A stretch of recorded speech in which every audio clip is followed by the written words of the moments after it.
because I do 1,300 crunches and sit-ups 4 times a week. What's a dose? Can you translate for us? Winner of the gold medal and the champion golfer of the year is Ernie Els.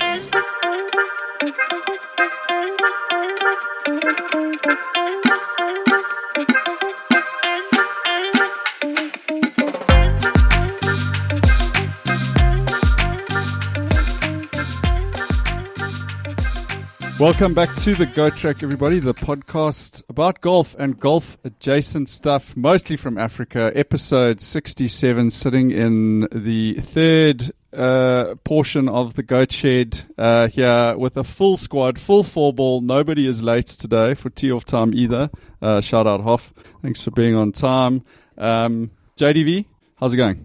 Yeah, all good. Hoff and I sharing the red knob. Classic red knob joke. Good to be back. We're not in the shed today, or what would you call this? Shed adjacent. Oh. And now we've lost power. It's all going well. You've got a great background behind you. You probably don't realize, but nice to have your tweed blazer. I mean, Tucky and I have got a great view. You have your tweed blazer and your clubs that you're never going to use. Yeah, the hickories. Interestingly, had a colleague who was immigrating and who had these in a checkers packet with some mothballs, and he said, "Do you want these?" I said, "Absolutely, do I want these?" So yeah, I took them off his hands and got them mounted on the wall of my office. So that's what it is. I think we need to do a hickory deep dive sometime, because I'll be interested to know if you know the name of all those different clubs, like the Niblik and the one's a putter. One's a putter. Hello, T-Bag. Sorry, I'm just checking the little red knob out here to make sure Jacques passed it to me Clean. on. Is it clean? Clean pass. So if you hear any Clean knob. any breaks between speaking, that's probably because we're passing it around between ourselves. But very pleased to be still running. Goat Track still running on a tight budget. Tight budget. Three budgets. Got it. Three mics. Tucky, power's back on, but we still running. Tucky, guys, good. All good. Nice to be back. Great to have another major to look forward to, because I'll tell you, the last couple of weeks of golf have seemed quite dire. To be honest. So it's good that we're going to have another major, and the Oaks are going to shit off this week. Your golf dire, or the golf on TV dire? I actually haven't played in a while. Since our last one, I haven't played. I'm playing this weekend at Gowrie on Sunday. But yeah, nice. I had to withdraw from Club Champs this last weekend, unfortunately. Or maybe fortunately, because the wind picked up on Sunday, and it looked like there were going to be some conditions out there. I guess JDV probably give us a little bit more of a lowdown as to what the conditions were like at the Cotswold Downs Club Championships. Yeah, JDV, let's hear about it. I mean, just also to say, Tucky, we needed you on the finish line there of the comrades. You didn't start at the start line. You just went straight to the finish line in your motor vehicle. I should have got a medal. Well, for sitting there all day, you should have got a medal, I think. But no, well done. Looked like a good day, good part of the South African fabric to be part of. It must have been lekker. It is so cool. It's one of the best days, I find, because everyone's so supportive, obviously. And just watching the Oaks come in, or the ladies come in, and you just see what JDV would know, but just the emotion and the accomplishment of the people when they come across the line. It's wild. Relief and suffering is what I would say. Is that, are you talking about Club Champs now, or the end of Comrades? Yeah, probably. There's quite a lot of parallels to be drawn there, I think. Hit us. How did it go? Cotswold Club Champs 2025. Gents, it was, as Tucky said, there were some good conditions. Cotswold's dried out a lot. So in terms of the course, it got very crispy quickly with a bit of sunshine, heat, a bit of a berg wind before the cold front came through. So I think what were really quick greens quickened up even more. But I think the bigger aspect in terms of the course, of how the course played, was that the fairways were incredibly firm. So you could get around hitting hybrids and the rest of it, but also if you were offline, I mean, like Hoff by your house is a good example on the 13th, anything left on the fairway. So even if you hit it left on 13 down that par 5, if it was on left of the fairway, it rolled off out of bounds. And so both days, I mean, I saw a guy I played in ADIV, and the first day the guy took a 10 there, and the second day a guy took a 9. And guys were just battling with that par 5 because of the runoff that you were getting there. On one, I mean, I went hybrid 3 8 iron, and it rolled all the way down 8 iron, all the way down the fairway into the hazard in front of the green there. So I mean, it was playing rolling out a shitload. And then the greens got to 11. I did confirm that with Brian.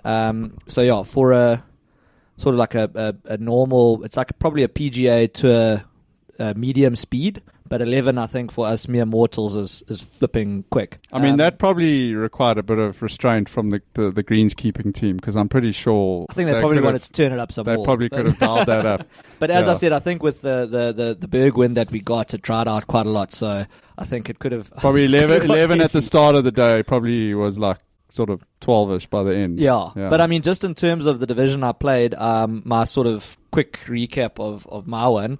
Let me just go through all 36 holes for you here. Where's Sean? And then I hit it down the right. But I was wanting to play B-Div. I missed it by 0.1 in the handicap when they froze it. So sick. So I went and played A-Div. And the day after they froze the handicaps, my handicap went out to where I would have been playing B-Div. So I was like, okay, well, I went from being in contention to B-Div to being a polyfiller at the bottom of A-Div. My goal was to just be top half of A division, considering I was probably last in the lineup, and I managed to do that. I came 16th overall. Well so I was quite happy with that result. 16 out of 36. Oh, that's 40. great. But yeah, it was tricky out there. Again, I mean, it's easy to say this. If I'd been in B-Div, I would have won it by 4 shots. But it's easy to say that when you're not under pressure of actually being in contention and you've sort of freed up to play. Although, shout out Rory, not really freed up to play. So do you play different tees? No, we all played white tees. So it was white tees and then seniors blues and ladies reds. I think maybe just a couple of other takeaways. First tee was a shit show, like in a good way. Like if you club champs and you got the nerves, the guys in front of us, the one oak teed off and he snap hooked 3 into the left there on 1. So now it was like 9 minutes gaps between tee times, and you just had the groups all arriving on standby. So by the time we were now ready to tee off, and I was the first oak to tee off in my 4-ball, there were like 15, 16 guys like standing around the tee box like waiting to go, and you've just seen this carnage unfold. I mean, the oak was in the bush, saw someone like throwing a ball to the guy in the bush, him hacking out. Like by the time they got out, and now it's like, right. You got like PTSD already. No, it's like, right, now you must hit a shot. And I'm like, oh, okay, this is going to be embarrassing. What did you hit? I had a hybrid 3, and I don't even know if I took a practice swing. I was like black. Can't remember anything. I like blacked out. I was like, I just need to get the fuck out of here.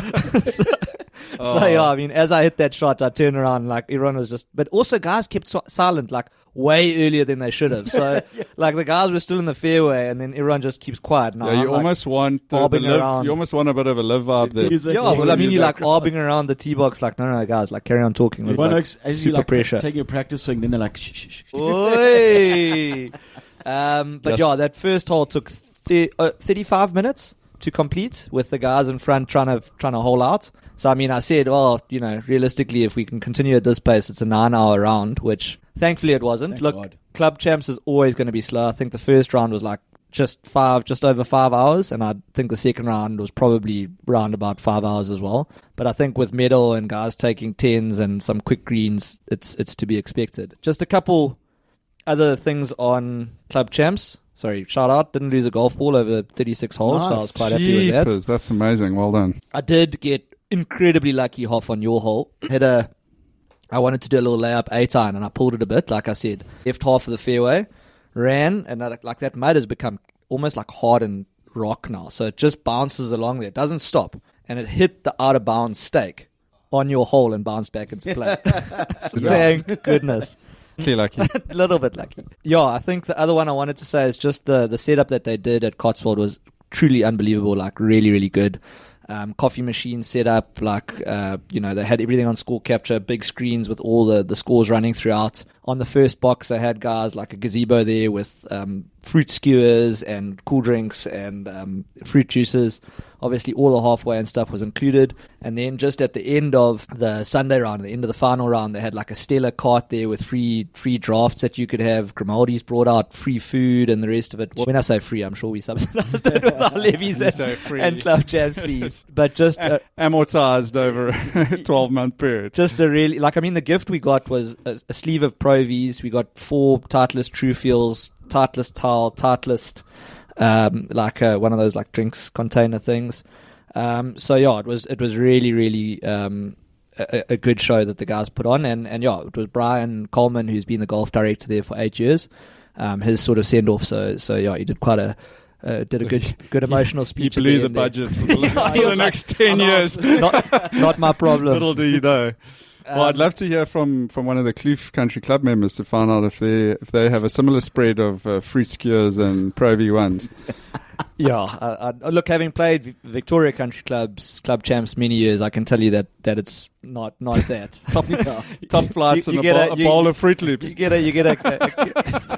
a mini cereal box of Fruit Loops. I think the only other thing I wanted to mention is that they introduced this year that the top 16 gross, so whether that's top 16 A div or if someone from B div can shoot a good gross on those 2 rounds, the top 16 go into an off-the-shoulder match play event to determine the ultimate match player. Bearing in mind that the guy who won it, Byron Kutsia, is a +4 handicapper. He used to be on the Sunshine Tour, sort of gave up his amateur status, won A div. I came in 16th. So it means that round one, JDV off a 10 has to play a +4 Sunshine Tour handicapper off the shoulder. That could be absolute carnage. Get the video cameras ready. Just the last one of Club Champs before I won't go too much into it because it's a bit controversial, but we love a bit of controversy here. In C div, there was a guy who was playing who had his dad was driving his cart. Look, his dad had to drive his cart. But what was happening is his dad was giving him lines on the greens. So one of the Oaks, he was leading after day 1, and on day 2, I think one of the Oaks called his dad out. And it's like, no, you can't give this guy any lines on the greens or whatever. So that, I think, got very heated on the green because you're not allowed caddies. So part of the rules was that you weren't allowed caddies or any help if someone was driving your cart for you. Okay. So when that was called out, I think it got a bit heated. Was he a school kid? Yeah, okay. I think he's got some he's a bit handicapped. Okay. So, yeah. But anyway, got caught that sounds like it could be even more interesting. Watch this space. I won't say anything more, but that was... Anyway, neither the guy who called out the Oak who was getting his putts read or either of them, I think, were in contention after that incident. But look, I think, again, to the beauty of match play, or not match play, the beauty of Club Champs and the rest of it, I think it was sorted out on the course, didn't get brought up. I mean, obviously guys mentioned it afterwards, but it didn't seem like it was a big deal. But yeah, it was a really, really well put on event. That's my Club Champs report back. What are your guys' thoughts on a former pro? This is an ongoing debate that happens where pros go back into like amateur golf. Former pro playing in Club Champs again. Do you think once you turn pro, that's it for your amateur golf days, or do you reckon it's hard on the Oaks who try their luck at becoming pro and then? It's a difficult one. It is hard, eh? How long does that ban go on for? I know. It's like 85. Wants to enjoy a Club Champ. Exactly. Because he was a pro for 6 months when he was 17 or something. Yeah, exactly. I think it's tough. It is a tough one. Maybe like a few years? Maybe. 3 years? I mean, it is a tough scene watching like Jacques play a +4 handicap off the shoulder. Like, that's a bit unfair as well. That's the other end of the spectrum. I mean, I'm quite happy to come along and watch that. We're gonna have a betting on what hole will you make it to. That will be the betting challenge.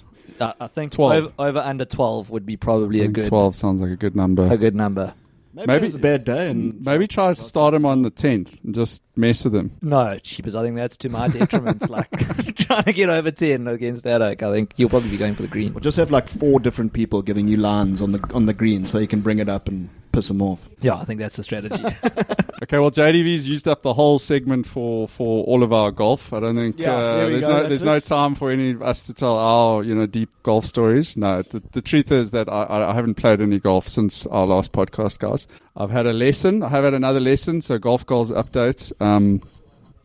Listen, the golf swing there's some issues. It's a little bit problematic, but we're getting there. I think we're getting there. It's consistency that I'm trying to find. So I think this year I'm still sticking to that process vibe, not following my score too hard. But yeah, I actually don't have much golf in my radar for the next couple of weeks. So which is a real problem considering it's like the best time of year to golf in KZN. Taki, briefly, you mentioned the golf has been a bit tough the last couple of weeks. What's been happening on the pro side that's important for us leading into this US Open? Guys, I did some homework actually. Finally, for once, before the pod, You were given homework. I was given it, and I completed it. I think to a reasonably good level. So I was focusing more on the PGA Tour and what's happened over the last few weeks. I think just like the DP World Tour in Austria a couple weeks ago, then they've just played the KLM Open, and there's not Horrific conditions on the last day. Horrific.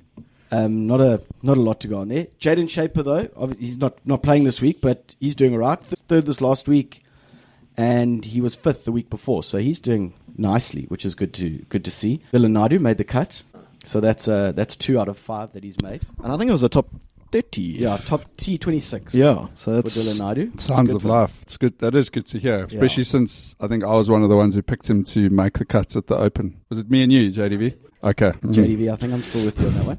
But I think because so much has happened on the PGA Tour lately, obviously after the PGA Championship with Rory and everything like that. But like going back a few weeks, they played the Memorial, which was a signature event. Scotty Scheffler won by 4, 10 under par. Looked like he was just cruising it. The guy, it just seems like he's at a completely different level. Seb Straka, there or thereabouts. He was 5 under par. Ben Griffin came second on 6 under. He's been wild recently. Yeah. So he won the week before and then came second at the Memorial. Seb Straka won the Trust, cut at the PGA, and third at the Memorial. So maybe someone that we should be looking at for this week, potentially. But there were only 11 players under par at the Memorial, and Scotty ended up at 10 under, winning by 4. So like, it just shows you how far above everyone else he is at the moment. But then last week they were up in Canada. Kiwi Ryan Fox got another win on the PGA Tour. Won in a playoff against Sam Burns. Had to sink a pretty long putt to get into the playoff, and then won it. Ryan Fox's recent record: T20 at the Memorial, T28 at the PGA Championship rather, and then he won at Myrtle Beach. So he's hitting some good form. I just don't know about how Oakmont sort of sets up for him. And he's a strong dude. I mean, I think that's going to be a bit of a theme later. Look, just to comment on the RBC Canadian. I don't know if you guys watched that playoff. It's like literally, I love Ryan Fox and I'm so stoked that he won, but it was literally the most boring playoff I think ever, because they just played the same hole over and over and over again until he finally won. It was terrible. I watched the Supersport highlights and they only showed the approaches on the last time they played it. So I was like, oh, what are guys complaining about? Like one sick playoff. Like, Oaks are like, no, that was like the 5th time they played the hole. It sounded horrific. But Ladders, 5 shots back, seems to be coming into a little bit of form. Yeah, signs of life there as well, which is good. I think he's definitely up there for the US Open, that's for sure. Yeah, Shane Lowry also 5 shots back, so my boys also in there. But looking at guys who missed the cut, unfortunately, EVR missed the cut, Max Homer missed the cut, Bucky Sporter missed the cut half, unfortunately for you, your boy. Yeah, Big B Buerta. It's just getting reps in. just doing his thing. But I think obviously the big story was Rory, who finished on Friday 9 over, fourth last, just packed up his bags and off he went. Like it was just bad attitude, eh? Bad attitude, and like hearing things. I mean, I was obviously you were promoting I think this could be bad. I'm not gonna pat myself on the back, guys, but I did call this 2 weeks ago. I was definitely like on it's going to free him upside, and everything changed for me after that. Plus, hearing him say something along the lines of like he doesn't feel like practicing as much anymore. Yes, also. I'm like, it's not good, guys. It is not. It's like on a slippery slope. It's not good. And the first thing I thought of, whose major goat team is he on? And then I looked it up and I saw that there's some worrying signs on the JDV. We're gonna get to major goat. So all of those guys on Instagram, I would be concerned. All those guys on Instagram that voted for JDV, and when I say all of those guys, including JDV. Well, that was scummy. So I'm concerned there. JDV and Tucky what are you talking pumping about? their own numbers on 100%. Instagram. Yeah, listen, I'm not. As I said, it worried me. His comments after that. After Quail Hollow, and then the following week, it worried me. Just it was more the attitude than the golf, and I'm not like #not surprised and fading the Oak big time this week, but we can get into that later. Taki, I also wanted to just shout out 2 guys who've been on the show, the pod, last week on the Sunshine Tour and the Zambia Open. Luke Jerling and Lau Rowe both finished tie third. Nice. So nice to see some signs of life from them. So it's interesting kind of form, guys, coming in. Guys, it is the US Open this week at Oakmont. Now, I'm not sure if I'm going to steal some lines from you, JDV, because I know you've done a deep dive into the course and going to bring us an amazing thing. But they say, one of the lines I read, Oakmont is the only golf course that could host the US Open on 2 weeks' notice. That's the kind of nick that they keep it in. It's essentially the template for what we would regard as the traditional US Open. And I think it's very exciting that we're going back there. We were there, was it 2016? Dustin Johnson. And then before that, they've basically hosted sort of every decade they've had a US Open, I think, going back. But JDV, I know this is your space. What can you tell us about the monster of Oakmont? Well, I mean, I'm not going to do a massive deep dive. I think I'm just going to do a abridged highlights package. Oakmont opened 1906. I think I've got that right, 1904. Fact check myself. Good start. But I mean, the founder, architect, H.C. Founds, seemed like he was a bit of a sadist, wanted to see essentially how difficult he could make this golf course. He apparently, when he went out there and watched golfers play, every time someone hit an errant tee shot, he staked it and then put a bunker there. So I think there's at one stage about 300 bunkers on the golf course. Obviously, they've put in these ditches that they talk about. It sounds like Guy Smith. It's Gary. Yeah. So now they've put in these ditches as well, which sort of dongers that run along the fairways and in front of the fairways, which make the course a bit more difficult. And obviously, the rough is a major aspect of the golf course. Incredibly long rough and incredibly quick and undulating greens. I think I just wanted to go to the greens part of it because it's where Mr. Edward Stimpson decided after watching the 1935 US Open at Oakmont, said, this is ridiculous, these greens are way too fast, there needs to be a way that we can stop this from getting out of hand, so there needs to be a standard applied in terms of what these greens can run at, or some sort of measurements as how quick these greens are. So following the 1935 US Open at Oakmont, he created what we all know now as the stimpmeter, which is Edward Stimpson. Shout out Ed. Just to give you an idea, so do you know what a stimp is? You know, like 1, 2, 3, what it's actually measuring. Yeah, so upstairs is measuring the speed of the green, which is right. It's how many? Isn't it how many feet the ball goes after rolling off a certain device? They've got like a device that it rolls down. That is the stimp meter. Okay. So the stimp meter is the device. What is a stimp? Angle. So yes, is you're right. Feet? It's the feet. Okay. So if they say it's stimping at 10, it means 10 feet. If you drop it on a level part, then it should be running out 10 feet. Means it's stimping at 10. Apparently there's an algorithm that you can apply if you can't find a level piece of ground. Sorry, we're going off course here talking about stimp meters, but it's important.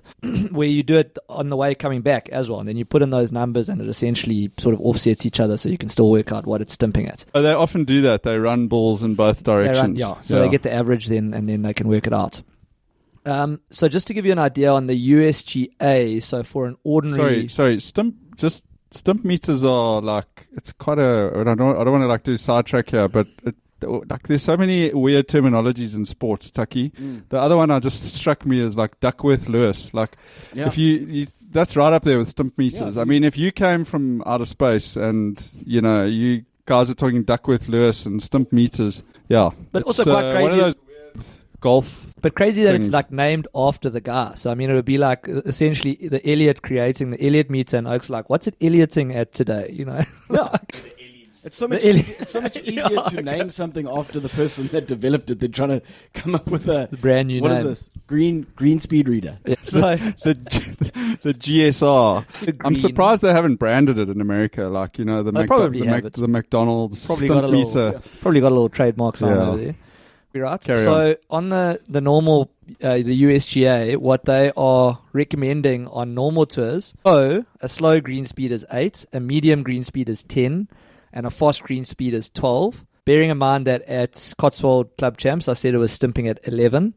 For the US Open, they recommend slow 10, medium 12, and fast 14. By all accounts, at the moment, it's stimping at 15, and they possibly might get it to 16 depending on the weather conditions. So I think with the thick rough, it's stimping at that. It's going to be carnage. After round. This is the most diabolical tournament I've ever seen. No, I think Gary Play will love that place. Out of interest, I sent you guys that notes. Apparently at the Gowrie Club Champs, they were stimping at 12. Yeah. Guys were battling, apparently. So they've dialed it back a little bit. But 15, I mean, it's almost like you're better off practicing putting on your garage floor than like on the putting green. Yeah, I mean, you're not going to be able to practice putting at that speed, essentially.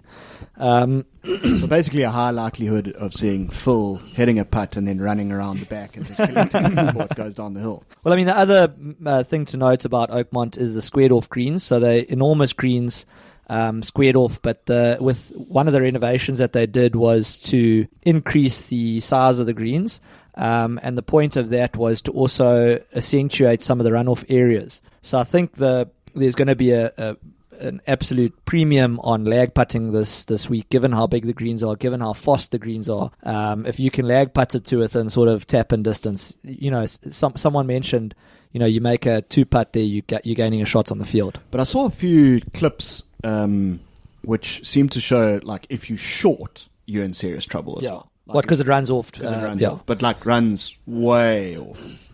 Like you've hit a 9-iron and you've got like a wedge back in, So, I mean, this is like pure chaos, which I absolutely adore. Yeah. I think the other major renovation or change that they made to the course in between 1990 and 2015, they removed tens of thousands of trees from the property. So you'll see now, if you see the overheads and when you see it on Thursday through sort of Sunday, there's no trees on the golf course anymore. I think quite interestingly as well, there was a little piece on the Fried Egg Golf where they were saying that initially when they started removing the trees, it was sort of done under cover of darkness. A little bit of deforestation. Because some of the members weren't... It's like body bags they were taking out at like 2 in the morning. The members weren't all on board with the tree removal, so sort of the chairman's sort of nod of approval, the guys went out under cover of darkness and started removing trees. It's almost like in KZN when like suddenly you don't have a monkey problem in your housing estate for a few months. Nobody says anything about it. Nobody officially acknowledges the fact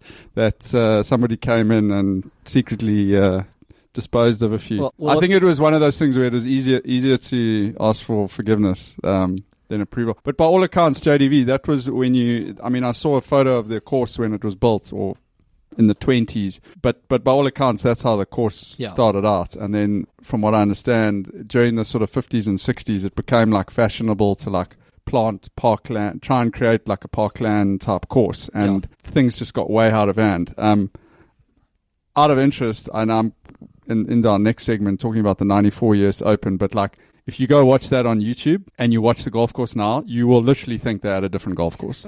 So that 1994 US Open, it looks like a parkland. There are still thousands of trees on the golf course. Basically a Johannesburg golf course. There's no weeping willows. I was about to say no weeping willows. Unfortunately. No Modderfontein vibes. I think obviously the other notable thing I wanted to mention about the course was the 300-yard par 3. I saw on one of the socials Colin Morikawa hitting a driver there. They were basically saying to him, look, the further you are up there, the wider it gets. So you actually want more club than less club. And he was saying, you could see him sort of having a discussion on the tee box saying, I feel like a bit of an idiot. I'm the only oak here hitting a driver. And his caddy and the guys were like, well, that's the play. Pars are relevant at these sorts of things. So whether they call it a par 3 or a short par 4, it doesn't really make much difference. The pews are obviously a major, like a landmark on the golf course. That's between the bunker between 2 and 3, which has the sort of church pew mounds and grass in the bunker. That's DJ Dustin Johnson did say when they asked him about it, he said it's the hardest course he's ever played. Classic follow-up question was, what's the second hardest course? And that stumped him. I think by all accounts, the guys sort of say that it's one of the most difficult courses out there. I think it was Phil Mickelson or was it Lee Trevino said that you could give it 2 weeks notice and host a US Open there, which I think a lot of people don't understand how much time and effort goes into preparing some of these other golf courses for a US Open challenge. So to say, well, Oakmont is just naturally this difficult that it could host a US Open in 2 weeks notice is pretty hectic. But it is crazy how much goes into it. I mean, I saw a clip of them preparing the rough. I reckon there were 30 or 40 oaks with lawnmowers just going up and down. It's like cheapers. That is first world problem. Did you see the one where they were got barbers to trim the fringes with hair clippers? Apparently they have specially adapted their lawnmowers there for mowing the rough. It cuts it in a certain way that it forces the rough to stand up more, which means that balls, very, very unlikely that a ball will sit on top. So it will. I mean, it's amazing the science of what they've gone into. Just make sure it's hard. You know what I mean? You want to see that ball drop. And JDV, I don't know that much about Pittsburgh and kind of the area that Oakmont's around, but by everything else I've listened to and read, the guys are saying this is it's almost like how people who own dogs, your dog starts looking like the owner and vice versa. The golf course is reminiscent. It's it takes on the likeness of Pittsburgh, which is a working man, blue collar town, it's hard and rough, and that's its DNA, and I love the fact that the members are that's still what they're about, is this is the hardest course in town. I know you've got a cracking quote there about it. T, I'll let you do that quote. I just wanted to give a couple of other quotes about Oakmont through the years. Sam Snead said, joking about the speed of the greens, he said, I put a dime down to mark my ball and the dime slipped away. Lee Trevino said, every time I two-putted at Oakmont, I was passing somebody on the leaderboard, which goes to my point about shots gained there. Phil Mickelson says it's the hardest golf course we have ever played. Jeff Ogilvie, playing Oakmont was like the hardest hole you have ever played on every hole. It's a great quote from Phil. Yeah, it's very insightful, Phil. But yeah, T, I don't know if you want to talk about the clumsy. I think just also to say, if you really want to get a feel for the golf course, I mean, there's lots of video content that you can look at, but just go onto Google Maps. Because I've never seen a golf course that pops as much on Google Maps than Oakmont does. It's because there's no trees, and it's just you just see all the bunkers popping, and yeah, it's also kind of interesting that there's literally a quadruple lane highway that goes between the course. But it's not at ground level. It's sunken down. So if you do hear a bit of noise and you see the Oaks walking over a pedestrian bridge, they're not looking for a ball, they're actually just crossing over to the front line. You won't hear them over all the bird noises they pop in, I imagine. That's going to be tough considering there's no trees. Yeah, I don't know how they're going to justify that. You're going to hear Natal's bear fowl, you're going to be hang on, something's off here. Yeah, I think the quotes, JDV, I sent it to you, but I mean, basically I sent it to you this morning, but that founder, HC Founds. Yeah, his sort of classic line that you'll maybe see somewhere else, which was, let the clumsy, the spineless, the alibi artists stand aside. A poor shot should be a shot irrevocably lost. That's kind of explains the DNA of Oakmont GC. Is that it? Yeah, bro. Okay, thanks, JDV. That was excellent, guys. Very briefly, and I felt like I had to take you guys on a little trip down memory lane. Probably might not even be in your memory banks, but 1994 US Open at Oakmont, otherwise known as Ernie's Breakout. Yeah, Ernie's Breakout Major. So as I said, I ended up watching half this broadcast last night on YouTube. It's amazing how YouTube still has the full broadcast rounds of these majors. It's incredible. So yeah, a real dive down the time machine, Tucky. What was Ernie wearing back then? Was he the Lynx then? Yeah, he had the Lynx hat. Guys, so 1994 was a strange time in professional golf. This was obviously pre-Tiger, and we had plenty of pure athletes around, guys like Tom Kite, Colin Montgomery, and Ian Woosnam. These are all still hot on people's lips. Marco Mira. Yeah. When they show the face lineup of all the guys, it literally looks like a snapshot from a redneck party. But even some old guys like Tom Watson was in the final 3 groups on that day, and even Jack Nicklaus is still lurking. 94 at Oakmont. This was also the scene of Arnie Palmer's final US Open, and there's some quite touching stuff of him kind of walking off the 18th green like in tears, and some really cool stuff there with commentators, giving like tributes and stuff to him. Tucky, the fashion was a tough scene, huh? I can imagine. Visors and Panama hats easily outnumbered peaks. So what Jason Day rolls in now is similar to what they were wearing back then. So a lot of loose clothing, a lot of gold chains, like nice. Proper gold chains. Shout out Frank Nobilo, who was in the final group with Ernie. Surely John Daly as well. A couple of chains. John Daly did not feature on that final day coverage, but a lot of like loose stripy shirts as well. And then it gets even worse when they show snapshots of the crowd. So a lot of like high white socks, white sneakers in the crowds, and then khaki shorts and a lot of tucked in golf shirts out there, in the crowd. So literally 2025. Sounds like Free State in 2025. So the other thing to note, golf clubs are also undergoing a big transition at this stage. So when it's quite shocking watching this. You see the size of some of the clubs the guys are playing with. I mean, we're talking still these tiny little metal woods. Metals, Persimmon had only just been ditched by most of the players a couple of years before.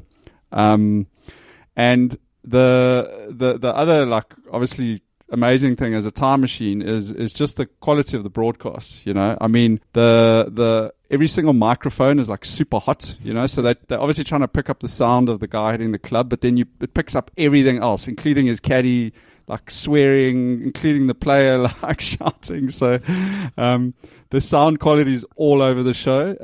They have fly-throughs of the golf holes which look like they were shot by like a drunk Cessna pilot, because the plane is like wobbling. It's so sick. It's hilarious when you consider like that we have these drone shots now with like the shot tracer on them. It's I would encourage you guys to go and watch. And the funny thing is that in that day, like, so probably watching it going, this is incredible. Did you see how like crystal clear that footage is? Beautiful. And those flyovers were probably like new. And normally you get that shot of the oak like hitting his shot, and then suddenly that like square of the golf ball comes up in the corner, and you have no idea where it is.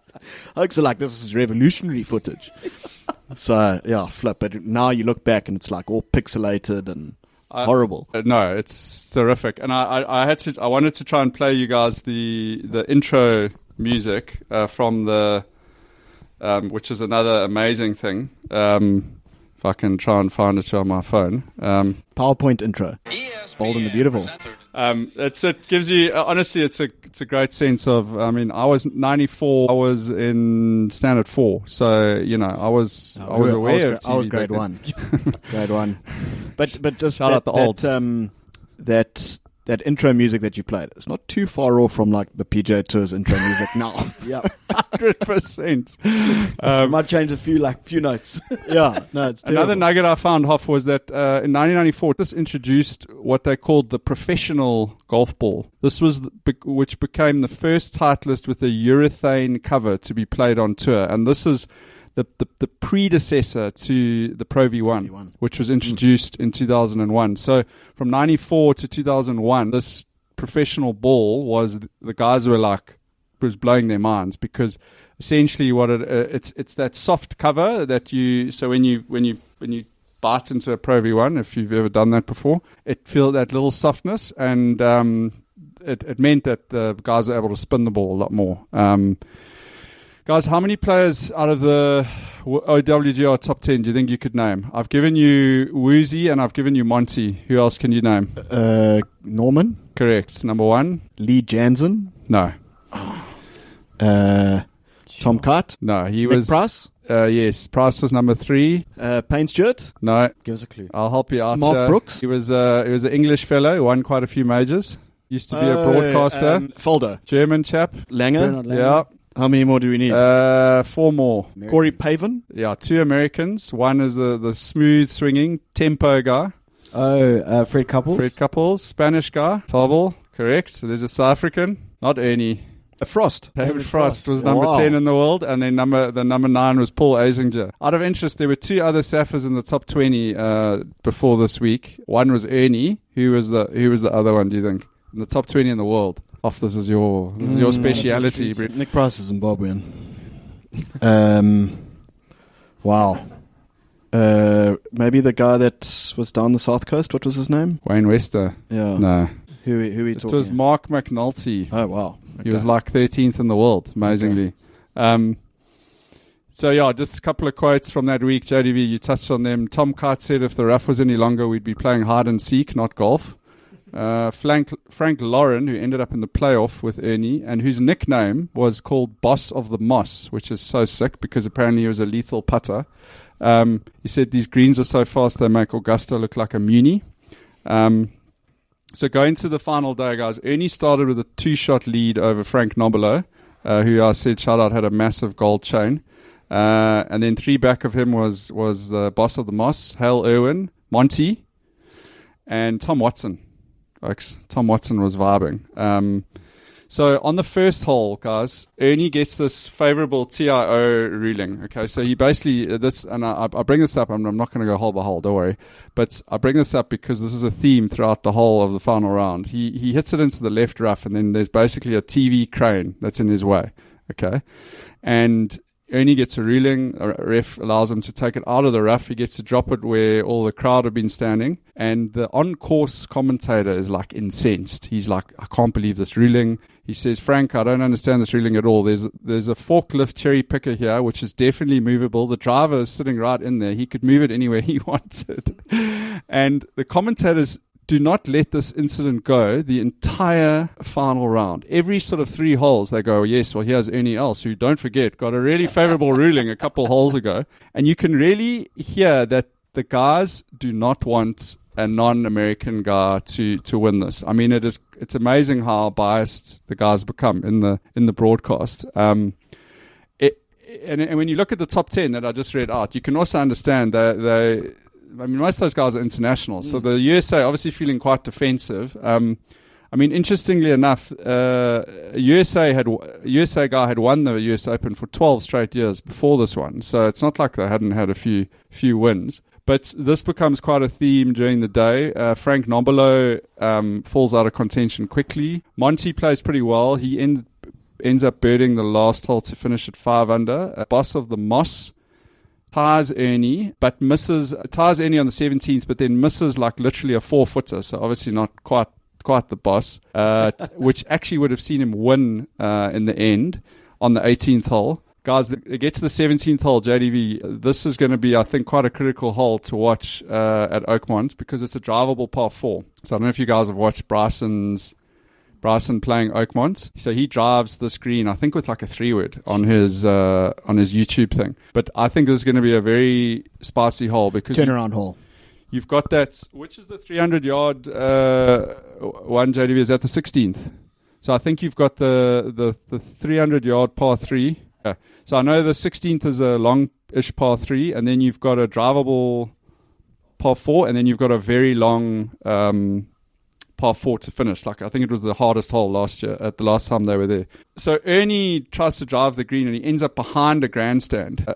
The commentators are once again incensed. They're like, oh, he's going to get another TIO ruling or whatever. Their minds are blown when Ernie, not only does he get a TIO ruling, but he actually gets to move his ball about 15 meters forward because they created a drop zone in front of the grandstand. The commentators like lose their minds. They like can't believe it. Like even Jack Nicklaus is on commentary and he's like, this is unbelievable that someone gets to advance their ball forwards on a drop. Now he doesn't have to hit under the trees or whatever. I mean, the guys are basically going like, they're almost like insinuating that like this shouldn't count if he like goes on to win, It's quite amazing.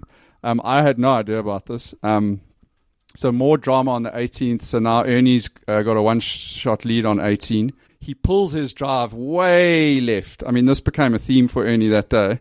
And it landed in the rough behind a tree. And straight away, one of the commentators says, well, he's definitely going to have to play it as that one. He's definitely going to play it as it lies. And all of them burst out laughing. Ernie chips sideways into the fairway, lands into a divot. And you can hear there's a bit of a like what goes around comes around in terms of the commentator's tone. Guys, he doesn't even make the green with his third shot. Now he's got like 40 feet. He has to try and two-putt just to make the playoff. And that 18th green has got like a big tear on it. Hits an incredible first putt to like 4 feet, and then he ties at 5 under. You guys know what that means back then. Three-way tie at the US Open. Oh, you play another round. They come back on Monday. Same thing happened when Retief won. So if it's more than 2 players, No, they've done away with the playoff. They don't play another day anymore. So they have that was the playoff. Yeah, you play another 18 holes. I mean, when Retief won, whenever it was, 2002 or 4, whatever it was, he missed that short putt. He had to come back the next day and play 18. So when did they do away with that? I'm not sure. I think it was after Tiger and that Baldish guy who he beat. Remember when Tiger had like a broken leg? Oh yes. Anyway, I think because they had a playoff and Tiger blew his doors off, and I think they were like, "This is not good TV." I mean, incredibly, when because there's also a YouTube video of the playoff, all 4.5 hours of it, and incredibly, it's packed. I mean, it is. Because I was going to say, surely that's the problem, is no one's going to come the next day. No, it's packed. Obviously, that's Great not the case. revenue. I think the problem is the TV stuff. But anyway, just to say, guys, the playoff, Ernie starts the playoff day with bogey and then triple on the second hole, and he still ends up winning, which tells you about the quality of the golf that day. Basically, all 3 Oaks nerdled it around there. Montgomery shoots 78 and bows out. Ernie and the boss of the Moss both actually shoot 74 and go to a playoff, sudden death playoff of the playoff. Playoff from the playoff.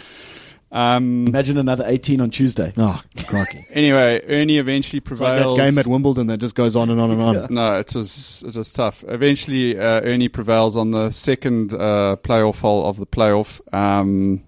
And yeah, the commentators finally kind of come round to that. Even on the playoff day, they still bring up all the TRO that Ernie gets. It's like American. they do a whole like slow-mo replay of it, and they were like they'd never got this ruling right. So they really try to drag Ernie through the mud.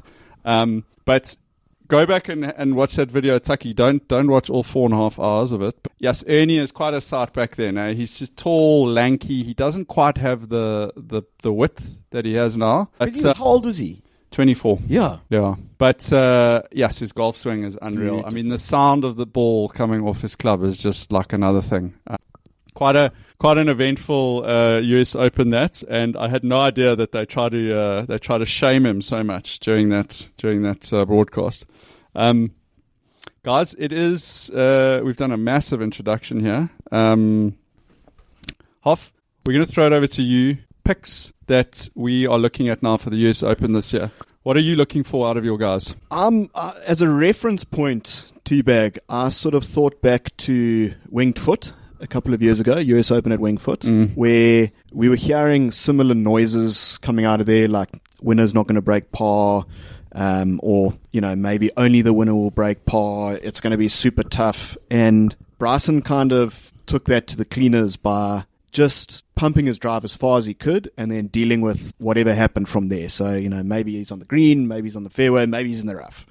And that's kind of the closest reference point I used was that Winged Foot US Open. And so, I think it's got to be, you've got to give a premium to driving distance. Like someone that's accurate and long is obviously going to be sought after, but he has to be long. Like I think the winner's going to come from a big hitter.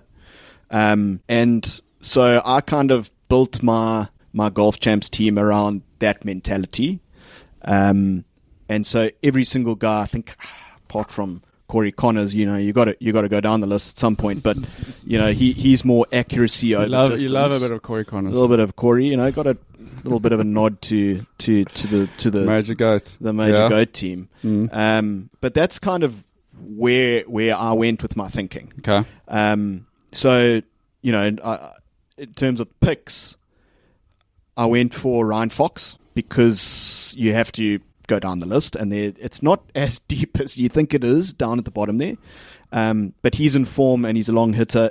Does his putting concern me? Absolutely, it does.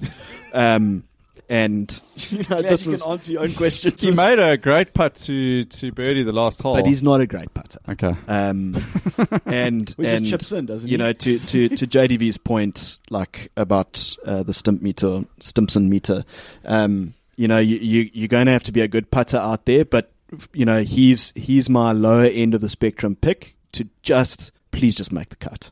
That's what I'm looking for there. And he's powerful, if he does get in the rough, I mean, you need some that's force purely to get out of there. Some big Kiwi. Yeah. That's Broad. purely the reason. Yeah. Pump it up there as long as you can, and then try and deal with the consequences from there, and hope that you're as long up the hole as you can. So he's kind of the bottom of the spectrum, and then towards the top, I think it's going to be difficult to shy away from like a Bryson. Sorry, Tucky. Oh, don't worry. No, I've come to terms with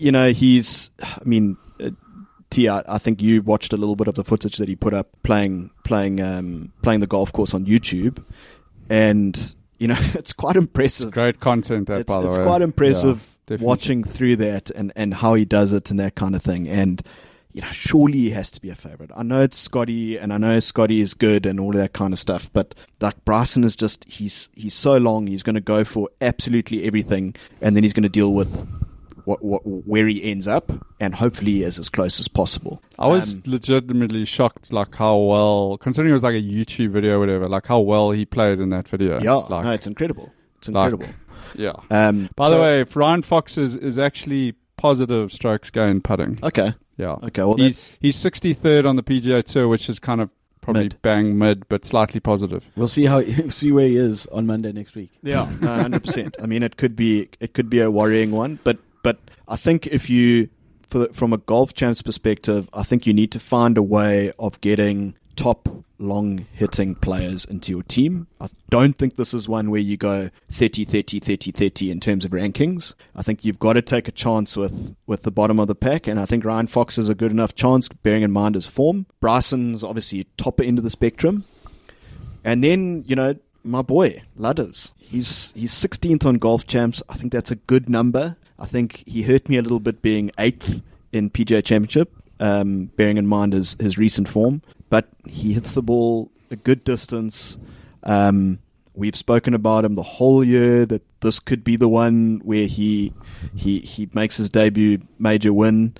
So he's obviously in there. And as I mentioned, the Canadian stallion, Corey Connors, steady Eddie along there. I'd probably like to have a little bit of a bigger hitter than him, to be honest. But he's accurate. His accuracy pulled me in. Yeah, I think that's important. Is that like you want the long hitters, but having guys who can hit it straight is also going to be vital. I mean, someone like Tommy Fleetwood was quite an interesting one, because obviously he's not a long hitter, but he's a more accurate hitter. But I think what sort of took me off that path was the long He's par never threes. won in North America. That too, Ever. That too. But he's also steady in terms of making cuts. But you get to like a 300 yard par 3, and you're like, cheapers. He's going to struggle. So that's where I went with this. So you've got 2 of your goats in there. I have 3 of my goats. I think. Bryson. So I've got Bryson, Corey Connors, and look, that's how I trust my boys. That's how I back them. I think you've got to go long hitting, and Wingfoot is the only reference that I could get. I was going to dabble in the Matsuyama field. You scared me off last time. Well, you scared me in, actually, and then now I'm scared off. But the last time it was here, he missed the cut. so that scared me off, old Hideks. Tucky, talk us through your picks there. Where's your head at? Who have you got? Are you still dabbling? I was going to throw it over to JDV, but he looks like he's like deep in AI algorithms, trying to make his picks on the fly. No, I've just seen half of you. I've basically gone against Hoff's advice and gone with the 30. Little bunt. Holster those thoughts. Let Tucky go. Yeah. So in my defense, before Hoff even started, I'd already had Bryson and Ryan Fox in my team. I think that those two, Foxy just off form alone, I think at the moment, I'm going to go with that. Bryson is. What does Foxy get you on Golf Champs? 70. Yeah, so that's a good one. And then, obviously, I'm going to back my goat. Have you guys seen Ryan Fox's driving accuracy? Not good. So I didn't want to say to Hoff, but his putting is actually better than his driving according to the PGA Tour stats. Luckily, if need be, I can change it. But gone with my goat, Scotty Scheffler, obviously. So I've gone with Scotty and Bryson, so now I've got to fill in. So after his performance at the PGA, where he was, I want to say top 20. Please tell me you're going to say Rasmus Niergaard Peterson. Absolutely not. The banana peel, that is Rasmus Niergaard Peterson. I've gone with Harris English. JDV, have you also gone with Harris English? You see, there we go. I've gone with Harris English, and I'm going to change my pick from Ryan Fox now. You guys have just swacked me out hard. Harris English comes up in like all the sneaky picks, dark horses. But also he's tips. a cut maker, I think. I put a top, like an actual bet on Harris English to make top 5. It was $190 and it's like $1,500 payout for top 5. Have you put that bet on already? Yes. No, he's not going to get close. Harris English sounds like he would fit right into your major goat team. I think he's actually quite a nice guy compared to my team. He's awful. What about Matthew Fitzpatrick? But he's been off the boil. I mean, he's coming back on the boil a bit, and he's got distance. Wasn't he like one of the longest hitters when he won at where did they play? With all the rocks. The Harris English guys has got three top 10s in the last 5 US Opens. And he's playing pretty well. Who's that? Harris English. So I think it's good value at 38. If it depends how my problem is that I was looking for 3 like thoroughbreds and 1 pony. So it depends what your strategy is. What about Seabears? He's too short. Not straight enough? No, he's straight. It's just short. He is short. He's a cut maker though. Is he? Isn't he? Is he? well, just on sea bears and like on South Africans in general. Okay, there's 4 South Africans in the field. Tucky, as you well know, I do. 2 of them. 2 of mine. 2 of you and who qualified. Unbelievable. And we have to give a shout out to EVR for absolutely boat racing his qualification. That was a stacked qualifier. He won it by 5 shots or something.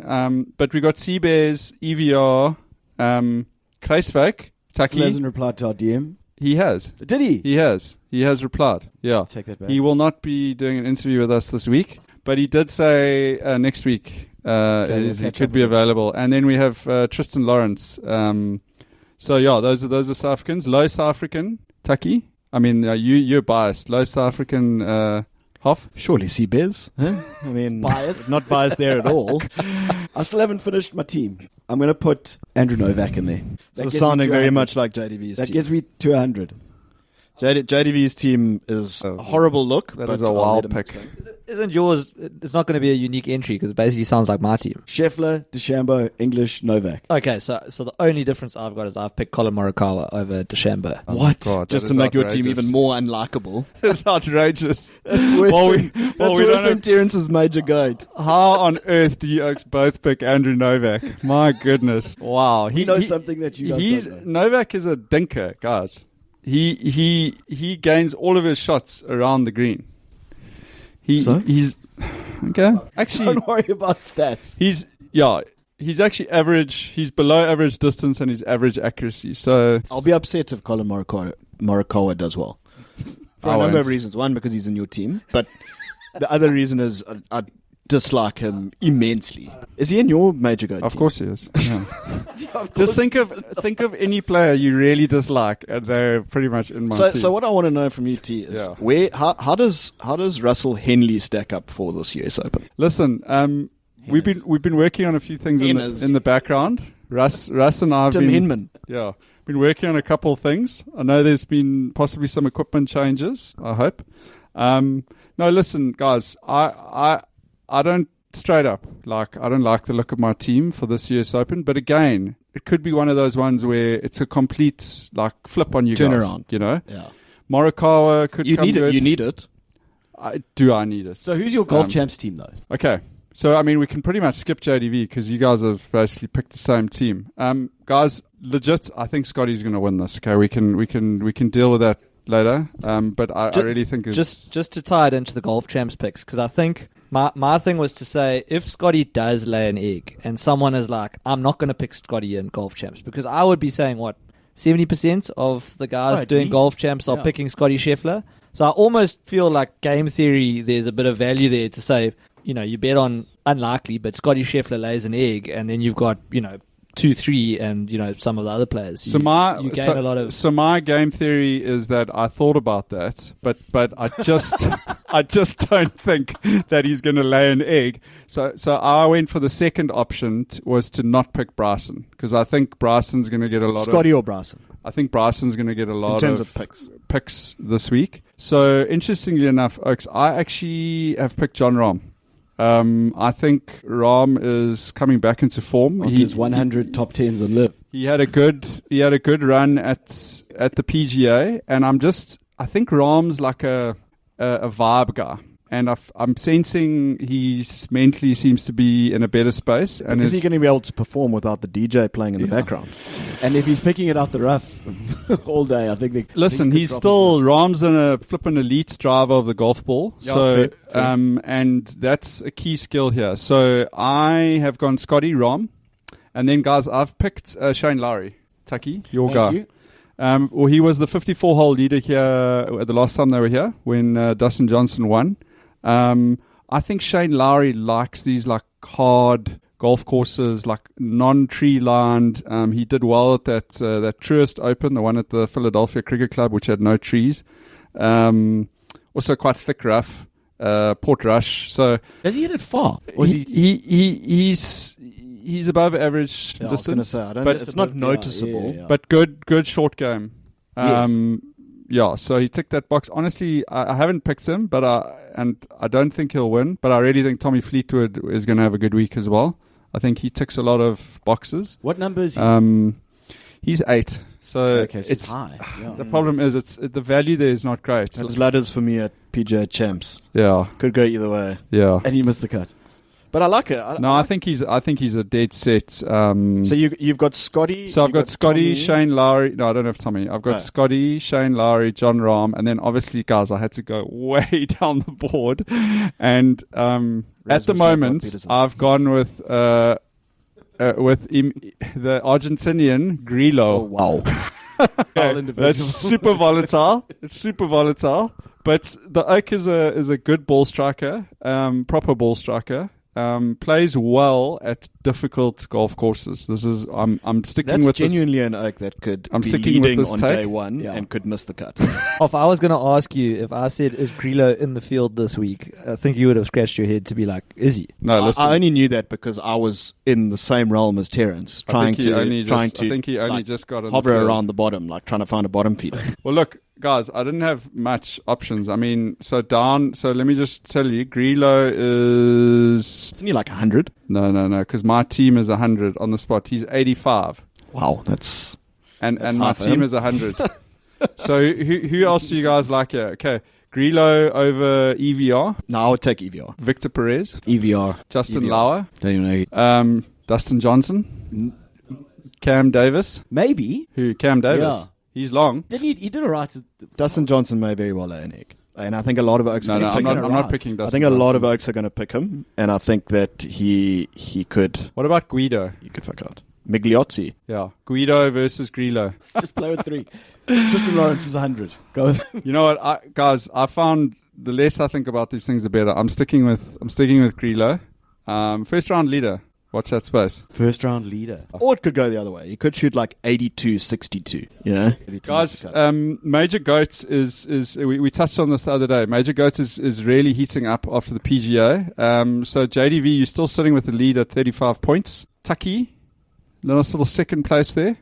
Yeah, but My that lead- device just gave me the blue screen of death. That lead And went last. Hoff, you 1 point behind. Happy. I'm a little bit behind that. 60 Just a points little. behind that.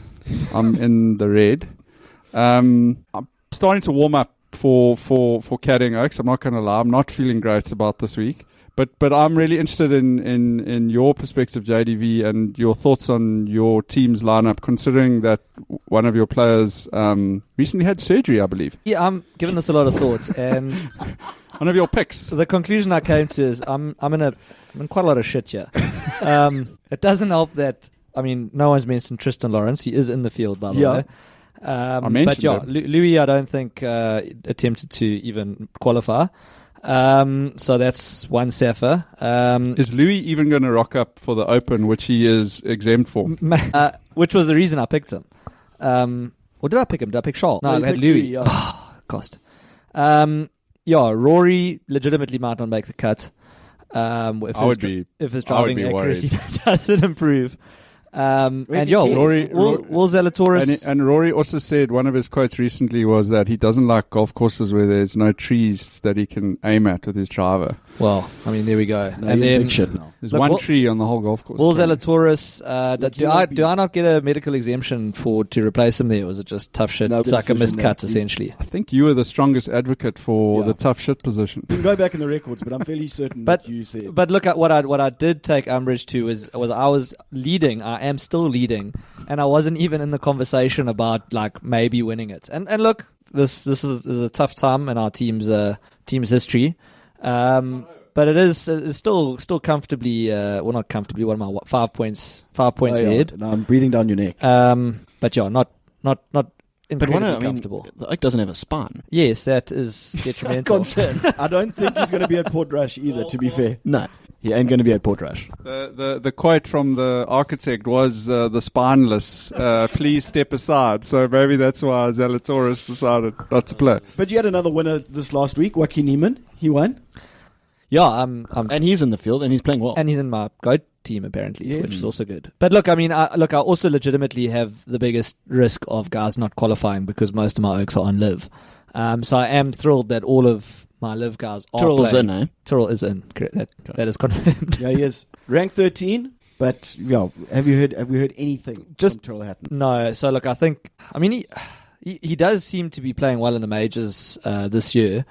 Would I pick him to win? No. Would I pick him to top 5? Probably not either. Top 10 maybe. Maybe top 10. But Terence, to go to your point, they say Oakmont's a place for someone who can keep their head. Do we think Tyrrell's going to keep his head out there? No, I don't. Look, guys, Do we think Emiliano Grillo is going to keep his head out there? But to go to your point, T, which was the pick a thoroughbred dark horse and exposed pony miscut, I'm going to put my neck out there and say, look, Rory genuinely might miss the cut, which is a massive call to make, and especially because he's in my Go team and I do like Rory. But I think where his headspace is, and especially where he is with his driver and the accuracy, I think it could go pear-shaped quickly. 100%. Very quickly. I think he could be in trouble. I take back everything I said on the last pod. I think he could be in serious trouble. You're well in my camp now. I still think he might get up for Portrush. I think that might be something that incentivizes him, but I don't think he's got any incentive for this. I almost would rather he just misses the cut here than finishes like T63rd, you know. There must be a Rory. I want to have a look if there's. You guys carry on. I'm going to see if there's a Rory missed cut odds here. There are. The Rory tracker. The other concerning thing is that I believe he's like moving to London, which doesn't like bode well. Well, I don't know. Who knows? For his schedule. Yeah. Maybe it bodes well for the DP World Tour. I don't think so. But, you know, more chance of playing Rory there. to live. Throwing it out there to the bots. Yeah, new team. Guys, the Major Goat is done and dusted. We are more or less gone all the way through. Oh, yeah, guys, the Goat. So we're running our Goat Track Golfchamps pool. Please go onto the Goat Track website, sign up. You found the pool code there. Otherwise, yeah, you can just message one of us and we can send it to you. What was that? Oh, yes. Also have to just briefly tell you guys about, so guys, Wunderpar, you guys will know the Wunderpar app, basically the app that rewards you for being on the golf course and playing golf, the rewards app. Awesome new innovation. I don't know if any of you guys have tried this out. I sent you guys the link, but they have now introduced rewarding you. You don't even have to go to the golf course, guys. Get rewarded for watching golf now. I thought it was a watch, like a wristwatch. Okay, that makes a lot more sense. Oh my word. I was like, shit, a Wunderpar getting into wristwatches now. What's going on here? Apologies, Duran. I did send these guys the link. But it's very cool. So you take a photo of your TV. Yes. And they are, I guess, monitoring all the feeds, and it can recognize that you are actually watching. You can't be watching like Ernie's 1994 US Open win.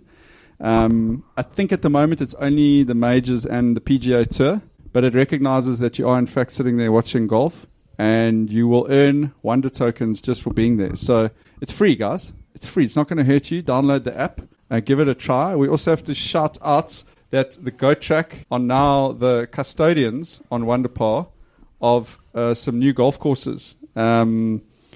We have added to the Goat Track collection, as I furiously scroll through my thing here, outside of our home courses, Cotswold Downs and Gowrie Farm, guys, we have added the amazing Glendower Golf Estates in Joburg, courtesy of the Goat Track, Clovelly Country Club in the Western Cape, and Parkview Golf Club in Joburg as well. So those have been added. You can double the amounts of Wonder tokens that you earn on those courses by literally just playing them, and that is courtesy of us here at the Goat Track. We are kind people, aren't we?